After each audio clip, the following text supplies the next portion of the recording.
ఇప్పుడు భారతదేశం కనుక ఈ గ్రీన్ ఎనర్జీలో సక్సెస్ అయింది అంటే కనుక మొత్తం ప్రపంచ దేశాలకి పెద్ద రోల్ మోడల్ కాబోతుంది.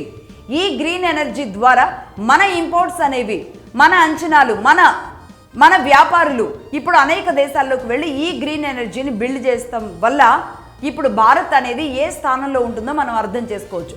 అలాగే మన ఆయిల్ ఇంపోర్ట్స్ తగ్గడం ద్వారా మనకి ఎంత ఆదాయం మిగులుతుంది భారతదేశానికి అనేది ఆలోచించి దూరదృష్టితో చెప్పిన ఒక సలహా ఇదన్నమాట.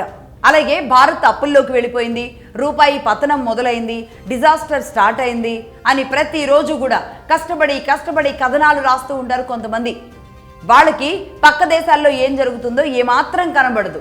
ఇదే దేశంలో ఉండి ఇదే దేశాన్ని ఏ విధంగా క్రిటిసైజ్ చేస్తూ ఉండాలి, ఈ దేశాన్ని ఏ విధంగా అగౌరవపరుస్తూ ఉండాలి, ఈ దేశంతో ఎలాంటి మైండ్ గేమ్ ఆడాలి, ఇక్కడున్న ప్రజల మెదళ్లలో ఈ దేశం పట్ల ఒక సంకుచితమైన భావం, ఒక నెగిటివ్ భావం ఎలా కల్పించాలి అని పనిచేస్తూ ఉంటారు వీళ్ళందరూ. నిజానికి